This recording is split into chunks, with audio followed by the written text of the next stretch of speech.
גט-אאוט יקרים ויקרות, קבלו במחיאות כפיים סוערות את לובי לו והכלבות השחורות!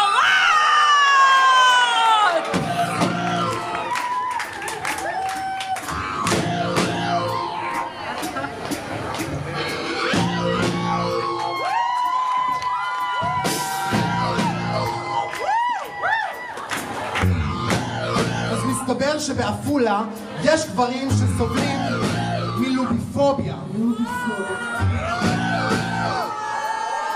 למה אני מתכוונת? לפני שבוע הייתי ברעיון עבודה. אני נכנסת, תחת כפתור בחולצה, היה לוהט. זה נשמע כמו ניו יורק. נראה כמו איזה פאב מחתרתי כזה, משהו בדאונטאון של לונדון, איזה מסיבה באמסטרדם.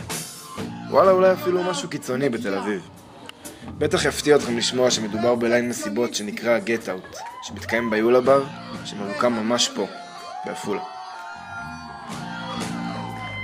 ואז הוא עונה לי... ההרכב שלנו נקרא לובילו והכלבות, לובילו והכלבות השחורות. עכשיו, תוך כדי המופע אני כאילו עולה על הבר, אני קופץ, אני מעיף דברים, אני כאילו... אתה רואה אנשים כאילו איתך בטירוף ואתה צועק להם במיקרופון, כאילו, hands up וכל מיני כזה, אנשים עפים ואתה כזה. עכשיו, אני הכי לא כזה בחיים שלי. לא, אתה באמת נראה בן אדם... אני הכי רגוע, אבל זה לגמרי חלק ממני. זאת אומרת, זה אמנם דמות, ואני נועם, אבל כאילו זה מהמקומות האלה, אני לא יודע, בטח אתה, לא יודע עם מי אתה מזדהה או מי כאילו... יש את הפעמים האלה שאתה סוגר את החדר, שם מוזיקה, ואתה מדמיין שאתה איזה משהו שהוא האלטר אגו שלך. אז אפשר להגיד שבהרבה מובנים לובילו היא האלטר אגו שלי. כאילו היא ההקצנה שלי, מה שאני לא מרשה לעצמי לעשות ביום יום. אם היום אומרים לך, בוא תהיה לובילו בתל אביב. מה היית עושה? תכלס, לא מעניין אותי לעשות את לובילו בתל אביב. בתל אביב יש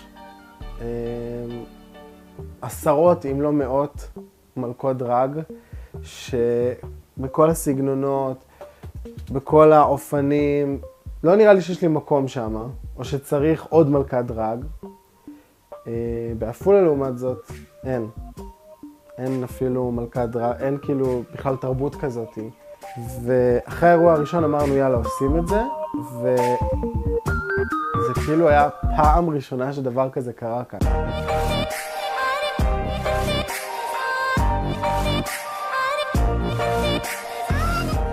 תראה, מבחינתנו, אנחנו קודם כל חיים פה.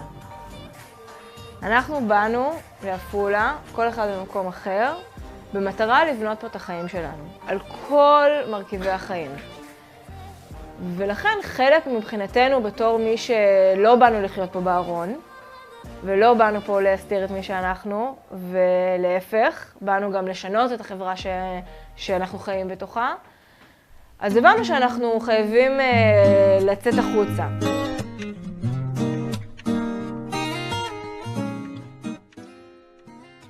לפני כשנתיים עשו נועם, הדס וכמה מחברים לקהילה הלהט"בית מהפך בחייהם. הם עשו זאת בכך שהחליטו לייצר משהו חדש לקהילה הזאת, הכוללת בתוכה לסביות, הומואים, טרנסג'נדרים וביסקסואלים. הם בחרו ליצור לאותה קהילה אפשרות ביטוי גם בפריפריה, מחוץ לתל אביב, דבר שלא היה קיים בארץ בעבר. החלטה בעלת משמעות כבדה גם לקהילה הרחבה וגם לחיים האישיים.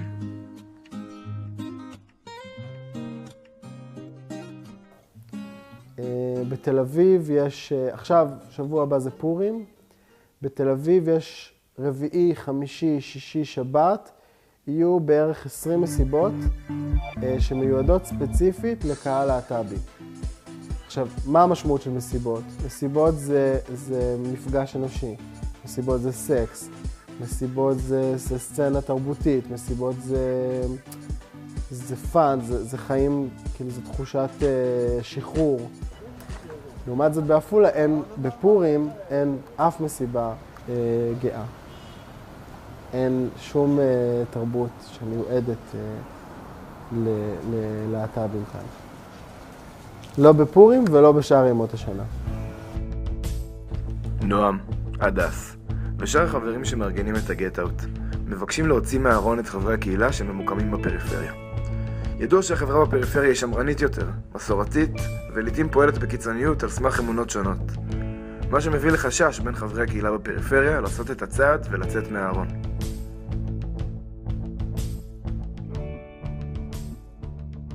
יוצא לי כל מסיבה כמעט לעשות את הדרך מהבית שלי עד לפאב לגמרי בתור דמות. ולא פעם אני חושב לעצמי שאם עכשיו בדיוק השכן ממול יצא מהבית, אני הולך לחטוף איזה חתיכת לטמה לפנים וזה. וגם אני עושה את זה על נעלי עקב, ככה שזה קל. לא קל לברוח. לא קל לברוח. אבל אני באופן אישי אני יכול להגיד, גם כנועם וגם כלובילו, לא חוויתי כאן דברים כאלה. אבל לא, אני יכול להגיד שהמצב כאן הוא לא... דרך חניכים אני יודע, לפני 3 שנים הדרכתי בעפולה קבוצה של בני נוער צעירים יותר, מחניכה שבאמת נדקרה, שהסתובבה ברחוב והאחים שלה או המשפחה שלה גילו שהיא לסבית, דרך בחור שאימא שלו הציעה לו את הדלת של החדר, כי היא גילתה שבפייסבוק ובכל מיני אתרי היכרויות הוא מכיר דברים אחרים. תנסו לחשוב רגע על עצמכם, כאילו מתמודדים עם לעבור את גיל ההתבגרות, כאילו בלי חדר, בלי פרטיות. חניך שההורים שלו שלחו אותו לטיפולי המרה, שזה טיפולים פסיכולוגיים שאמורים להחזיר אותך להיות סטרייט בעזרת כל מיני שיטות, שמן הסתם אין דבר כזה. אין סיכוי לעשות דבר כזה, וזה ממש חרא. צריכים להתקיים פה כל מיני דברים שכשהגענו לכאן לא היו קיימים כאן. שזה קודם כל חברה שהיא מקבלת, שהיא חברה שהיא סובלנית. אז הגילויים גם של גזענות וגם של הומופוביה הם אפילו יותר חזקים, כי אין פה אפילו את האימג' הליברלי שאמור להיות כביכול לשאר החברה. ובעצם מדובר פה בפריפריה בחברה שהיא בארון. שגם אם יש להט"בים שהם חיים פה בפריפריה, אז הם חיים בארון.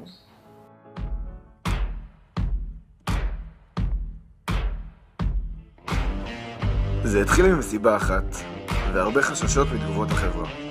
והתפתח לליין מסיבות לקהילה הלהט"בית, שמזמין את כל הקהילה לבוא וליהנות מאירוע תרבותי איכותי מחוץ למרכז, בתדירות של 1 לחודשיים. אבל ההצלחה הזו, שיש אמרו שהיא מפתיעה, חדשנית ופורצת דרך, היא אכן הצלחה, אך היא אינה מספקת את המארגנים. כי אני רגע אגיד כאילו באמת, כאילו בתכלס, מתחת לפני השטח, כאילו אם מה שעשינו זה להרים מסיבות ממש טובות ויפות, עשינו הרבה, אבל אני לא אחשיב את זה בתור הצלחה. כאילו אני אחשיב את זה בתור דבר מאוד חשוב שעשינו ויצרנו, אבל העניין הזה שזה חלק מהמטרה היותר רחבה שלנו, של תכלס ליצור את הסביבה שמאפשרת לאנשים להישאר פה ולחיות פה, זה גם משהו שהוא ביום-יום. זה ביום-יום, זה לא מספיק פעם בחודשיים. ברמה האישית, אני חושב שזה דילמה תמיד. זאת אומרת, עד מתי אני אגור בעפולה, עד מתי אני ארצה להמשיך להיות חלק זו שאלה שהיא תמשיך להיות בוערת, כי יש, אני חושב, הרבה מחירים בלבחור להיות get out או נועם בעפולה. אפשר גם בכל העניין של העתיד שלי, בכל העניין של זה, יש את הרגעים שאתה אומר, אולי פשוט נעבור לתל אביב ופשוט נהיה חלק ממה שאתה כל כך מתנגד אליו, זה גם דבר שיש בו הרבה דברים שיכול לתת לך, תחושת נוחות. אז אני לא יודע להגיד שחתמתי חוזה קבע עם העיר עפולה, ושאני לעד אהיה כאן.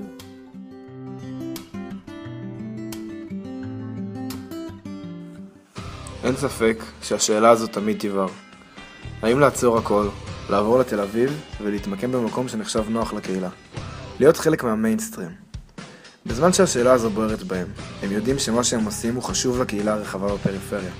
וכרגע המוטיבציה היא להמשיך ולפעול. כי לבסוף, אלו החיים שלהם. It's my life, it's now or never. I'm gonna live forever. I just wanna live while I'm alive.